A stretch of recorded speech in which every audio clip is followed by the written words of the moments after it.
Hello students, आज हम आपके लिए लेकर आए हैं नेक्स्ट टॉपिक अभिक्रिया की आणविकता। तो बच्चों बहुत इंपॉर्टेंट पॉइंट्स हैं, यहाँ से आगे की तरफ मिलते हुए बहुत अच्छे अच्छे पॉइंट्स आपको मिलेंगे।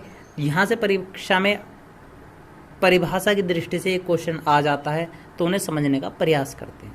तो बच्चों हमने अब तक लास्ट में पढ़ा था अभिक्रिया का वेग या वेग स्थिरांक तक। ठीक है बच्चों, अब देखते हैं अभिक्रिया की आणविकता। किसी रासायनिक अभिक्रिया में भाग लेने वाले अभिकारकों की कुल अणुओं की संख्या को उस अभिक्रिया की आणविकता कहते हैं। कोई भी रासायनिक अभिक्रिया थी, उसमें भाग लेने वाले अभिकारक, तो सभी बच्चे जानते हैं अभिकारक किसे कहते हैं बच्चों, जो तीर के निशान से पहले लिखा रहता है। अभिकारक या फिर क्या, क्रियाकारक के कुल अणुओं की संख्या को उस अभिक्रिया की आणविकता कहते हैं। इसे अभिक्रिया की अणुसंख्यता भी कहते हैं। यानी कि हम यहाँ से अभिक्रिया की आणविकता का दूसरा नाम क्या बना बच्चों, अणुसंख्यता। तो अब इसे समझने का प्रयास करते हैं। यह मुख्यतः 3 प्रकार की होती है, वैसे और ज़्यादा भी बनाई जा सकती हैं। देखते हैं। नंबर 1, जैसे हमने लिया बच्चों तो H2O2 हाइड्रोजन प्रोक्साइड, तो किस में बनेगा H2O प्लस 1/2 O2। तो यहाँ पे हमें केवल अभिक्रिया से मतलब है। देखो बच्चों यहाँ इस तरफ कितने अणु है इसके H2O2 का, केवल एक अणु है। कितना अणु है बच्चों, एक अणु। यदि एक अणु है तो कैसी अभिक्रिया बनेगी, एकाणुक अभिक्रिया बनेगी। ठीक है बच्चों, नेक्स्ट उदाहरण देखते हैं। तो दूसरे में क्या हो रहा है, H2 plus I2 equal to 2HI, यानी कि हाइड्रोजन आयोडीन के साथ क्रिया करके क्या बना रहा है, हाइड्रोजन आयोडाइड बना रहा है। अब हम निर्भर किस पे कर रहा है अभिक्रिया की आणविकता बच्चों, अभिकारक पे। तो अभिकारक में कितने अणु है, एक यो और एक यो, यानी कि एक हाइड्रोजन और एक आयोडीन। तो दोनों कितने हुए, एक और एक 2। तो कैसे आणविक अभिक्रिया बनी बच्चों, द्विआणुक अभिक्रिया, क्योंकि कितने अणु हैं, 2 अणु हैं। अगली अभिक्रिया पे देखते हैं 2FeCl3 प्लस SnCl2 बना के रहा 2FeCl2 प्लस SnCl4। तो इस अभिक्रिया में कितने अणु हैं बच्चों, FeCl3 के तो 2 अणु हैं और SnCl2 का कितना अणु है, 1। तो टोटल अणु कितने हुए, 2 इसके और 1 इसका, टोटल कितने हो गए बच्चों, 3। तो अणुओं की संख्या 3 है। तो ऐसी अभिक्रिया को हम क्या अभिक्रिया कहते हैं, त्रिआणुक अभिक्रिया। ठीक है बच्चों, यदि एक अणु है तो एक अणु का अभिक्रिया, यदि अभिकारक में 2 अणु है तो द्विआणुक अभिक्रिया, यदि अभिकारक में 3 अणु है तो त्रिआणुक अभिक्रिया। उम्मीद है यहाँ तक आपको समझ में आ गया होगा बच्चों। आगे चलते हैं। तो बच्चों नेक्स्ट टॉपिक है अभिक्रिया की कोटि। तो बच्चों अभिक्रिया की कोटि कहते किसे हैं, किसी रासायनिक अभिक्रिया में भाग लेने वाले अभिकारक अणुओं की वह संख्या, अभिकारक अणुओं की वह संख्या जिनके सांद्रण परिवर्तन द्वारा अभिक्रिया का वेग निर्धारित किया जाता है।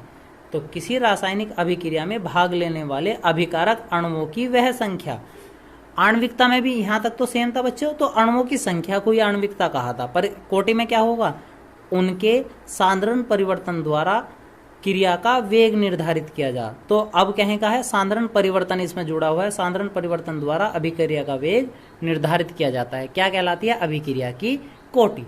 तो इसमें क्या होगा बच्चों, अब निर्भर किस पे करेगी कोटि, अभिक्रिया की कोटि या ऑर्डर किस पर निर्भर करेगा बच्चों, वो निर्भर करेगा सांद्रण परिवर्तन पे, कि अभिकारक में कितना सांद्रण परिवर्तन हुआ।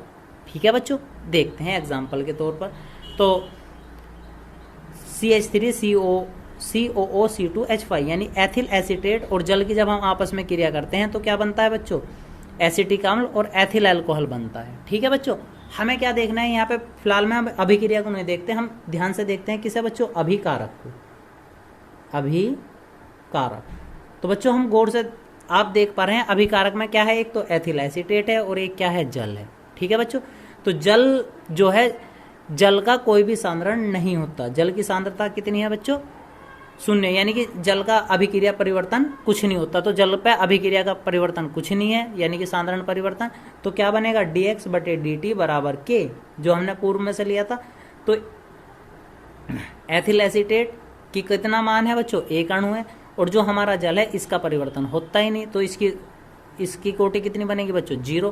तो जब हम इसे हल करेंगे 1 + 0 इक्वल टू कितना आ गया, 1। कितना आया बच्चों, 1। तो कैसी अभिक्रिया है, यह है प्रथम कोटि की अभिक्रिया है।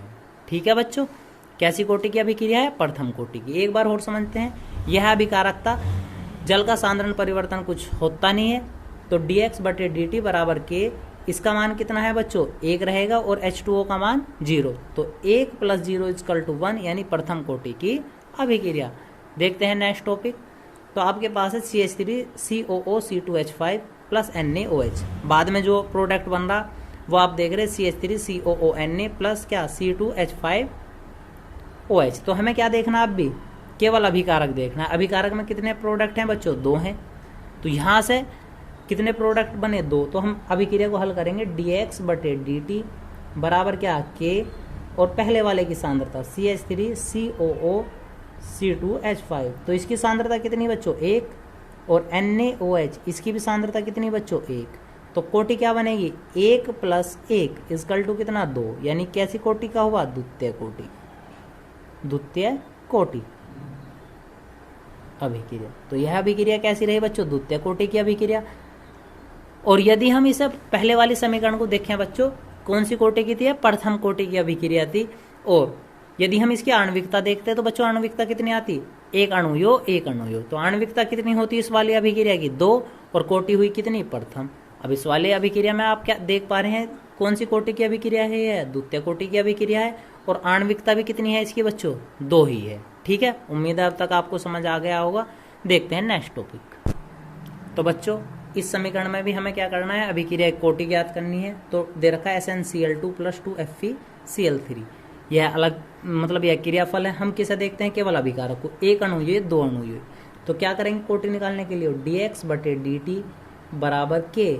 तो SnCl2 की सांद्रता कितनी बच्चों, कितने अणु थे, 1, और FeCl3 की सांद्रता कितनी है बच्चों, 2।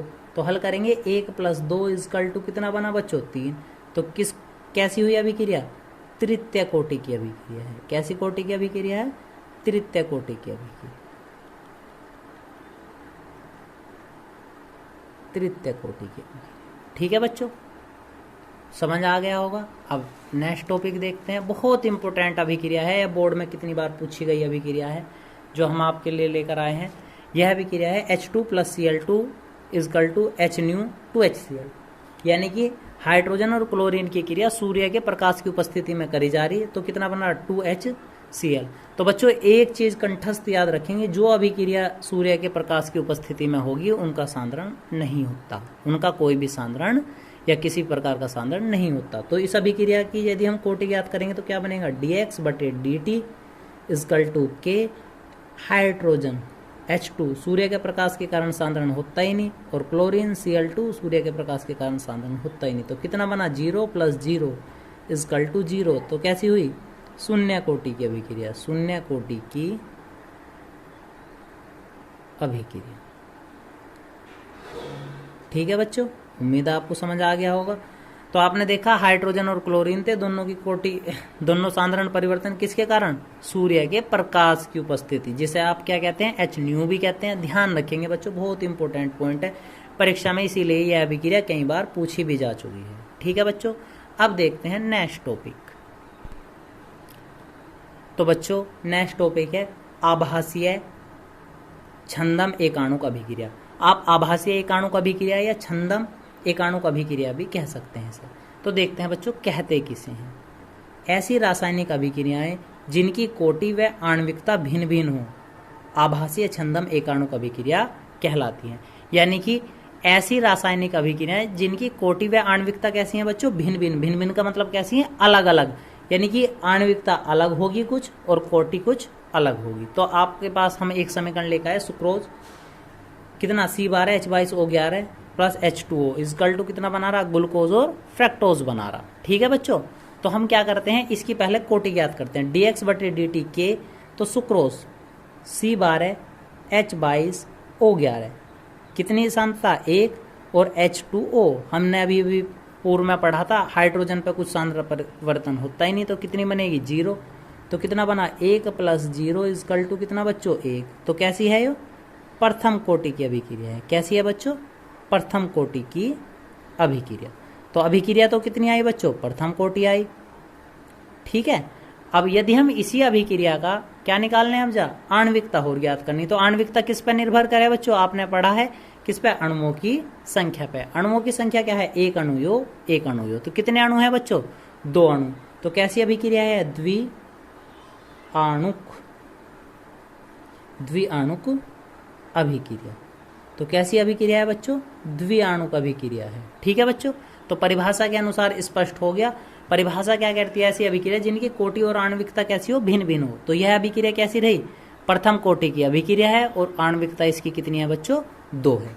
उम्मीद है बच्चों आपको आज का वीडियो पसंद आया होगा। तो इस वीडियो को आप शेयर करें, लाइक करें और हमारे चैनल को सब्सक्राइब करें। धन्यवाद।